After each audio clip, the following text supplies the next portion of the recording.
Some of my students ask me to show them how I start a modeling shoot or what I tell the model, how we go through different things. So today I thought I'll just take you with me into the studio. Hey everyone, Stephan here. I hope you're doing well. So for once, not in my editing suite, but here in my studio. I will try something that I haven't done before. Now I'll have Isabella, a beautiful dancer, with me today, who is, according to her, not a model at all. I mean, she's amazing when she does her dance things, but when it comes to modeling, she says she doesn't quite know what to do with her hands and so on. So I decided I will set up one of these. That's an Insta360. I just put it right between the camera and her so that we can film both sides. What I say, how she reacts, a little bit back and forth. Now, unfortunately, I don't have two Nikon Z6s, which I record right now with. Nikon, if you listen to this, I would be open to. So I don't know how the quality turns out with that Insta360. I'll give it a try. We'll see how it goes. Now, generally speaking, I talk a lot during a photo shoot, so I probably have to cut it all together afterwards. So just to make a little bit of sense. But anyway, I thought it would be interesting to show you a little bit behind the scenes, and maybe you get a few ideas or a few tricks for your next shoot. Now, of course, if you are a seasoned professional, this will be boring, but if you're new to this, I hope it is helpful. So, cut, let's jump in. All right, so the first thing I do is I take a terrible headshot. I know I said that before, but now the camera is rolling. So, I don't take myself that serious, all right? All right, so let's take a normal headshot, as in a normal portrait, without doing anything to it. And then we try to improve it. So just look at me, you're a smiley person, so you're allowed to smile. Straight on, like in your case, you're skinny mini, but if you would have a few Corona kilos more, we would already be in trouble. What I always would do is face with my feet to the wall. So can you turn that way? All the way? Yep. Now you turn your front foot towards me. So now you stand like a farmer, comfy, right? Good. And now you just turn in your shoulder a little bit. There you go. That alone will completely change the way you look. So just let your arms hang for now. All right, we'll take a photo like that. You're still the smiley. Cool. If you look at any red carpet in the world and the women walk past and the cameras are over there, they never turn with their whole body. They always stay, turn in with the upper body because they're well trained, click, and they don't even have to suck in their tummies. All right, so the next thing is that we want to create a certain power inside of you. I put my lens pretty much on your chin. I use a 200mm, that means I'm way zoomed in. And so when I'm on the chin, you will not realize it in the photo that I'm a little bit lower than your eyes, right? Now, I know the selfie queens in the world are going ha, ha, ha, ha, like that, right? With creating the big forehead. I try to trick the brain. So what I do is I shoot slightly lower, but now we will correct that with your position. So then if someone looks at the photo, they don't realize that we shot a little bit lower. We look up to our heroes and we look down to our victims, right? Now, consciously, if I would shoot belly button height, we would instantly realize, oh, this is shot from low. Yeah? But if I shoot just at that level where consciously we don't see it, but subconsciously we have the feeling that we're looking up to that person, that gives you power. Which I think for women is super important, right? Especially if you take the normal happy snap outside, it's one thing. But as soon as you want to do something a little bit more alluring, a little bit more sexy or whatever, I want the women that I photograph to look like badass, as in untouchable.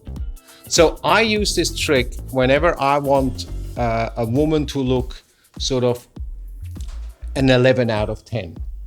Does that make sense? So that's why I'm a little bit low. Now, what that means on your side is that I shoot up your nose a little bit, yeah?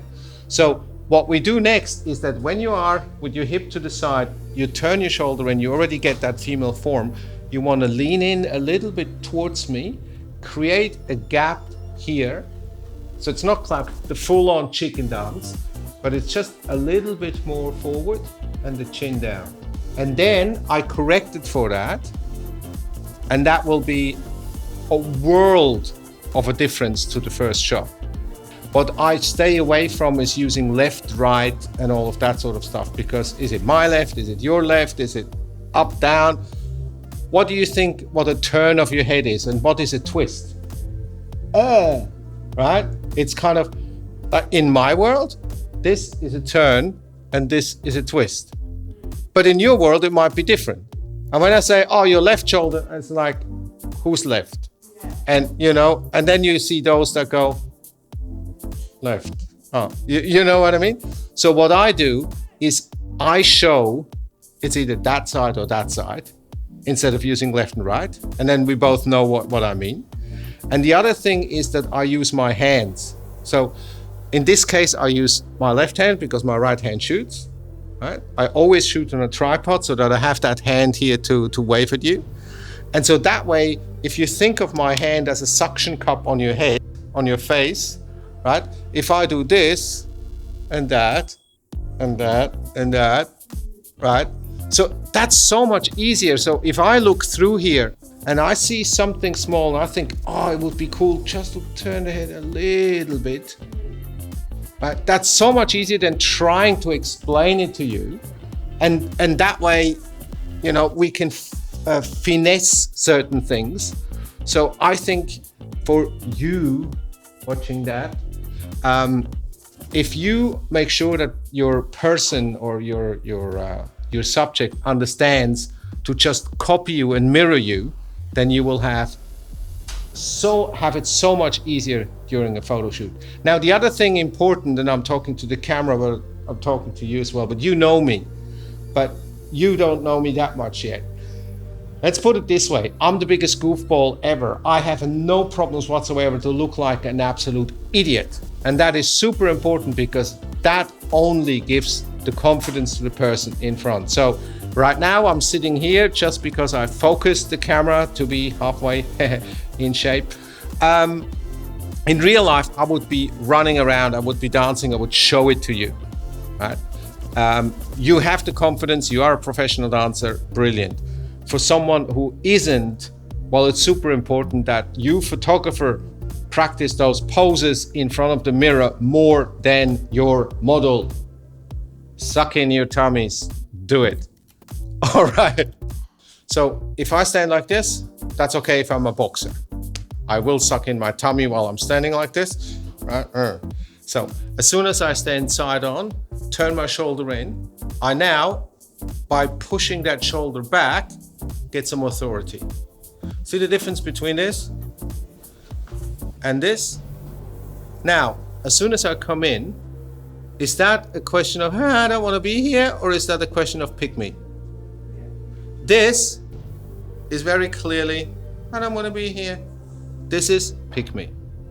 Right? Big difference. Can't do that if you don't stand like this, so that you have that flexibility. I know you as a dancer, you always like poise, but in a photo shoot, you want that difference. Big difference between this and this. Technically, for you photographers out there, technically it also makes a big difference because with every millimeter that my chin comes forward, I give the light more chance to create a shadow, which creates the chiseled chin. Cheating! But it's true, right? Now, the reason why I also then say twist a little bit, right, is that when you are talking to a child and you go, wanna lolly? that kid runs, right? It's scary as. What do we do naturally? We go, oh, you're so cute, right? We do this naturally. So why don't we do that when we take photos? Why are we dead straight? Lolly. I even call this the lolly twist.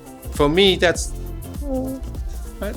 This is something that we naturally do. So we should remember that when we take photos as photographers, whatever works in real life probably works in a photo. Okay, so hips that way, shoulder in. Okay, cool. Let me see where I am. Now lean in with your upper body. A lot more. Yeah, a lot more. Now chin down a little. Now twist your head a little bit this way. Yeah, chin down. Chin down a little bit more. How come, where's that smile gone? Beforehand, you were the smiley one. Chin a little bit this way. And twist. You're turning too much. Turn your shoulders a little bit. Yeah, and lean in. Come on, lean in, lean in. Yeah. There you go.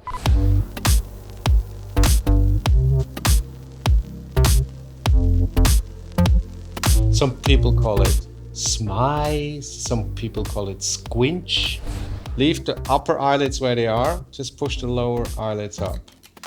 It's the bed. I call it the bedroom look. It's sort of the thinker, right?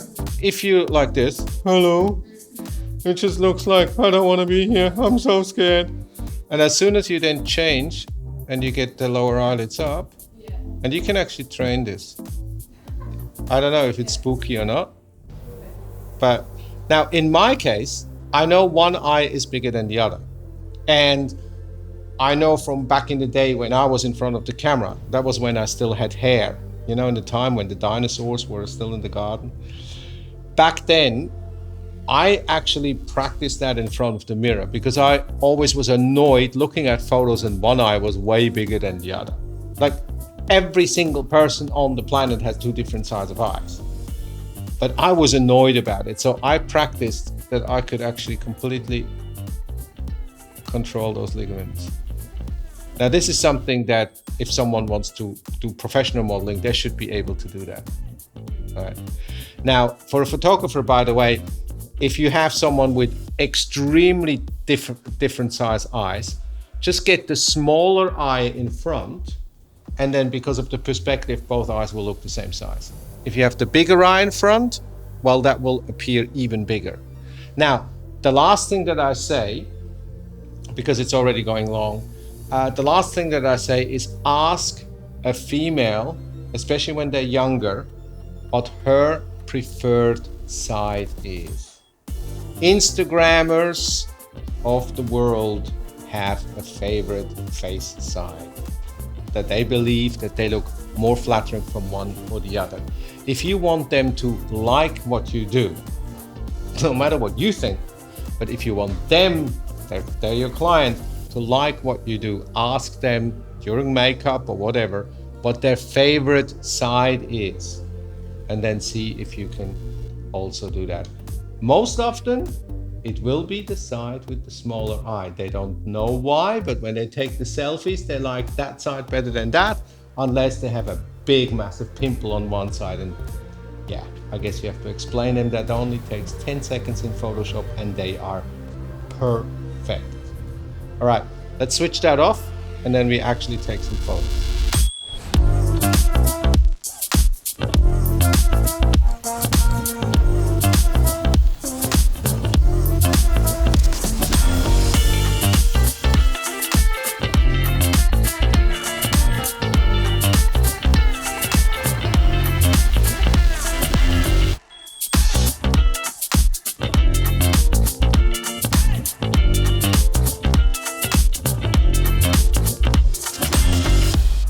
Well, there you go. I hope that was a little bit helpful. If you take something out of this, well, there's so many nuances in how you can approach a photo shoot. This is just how I do it.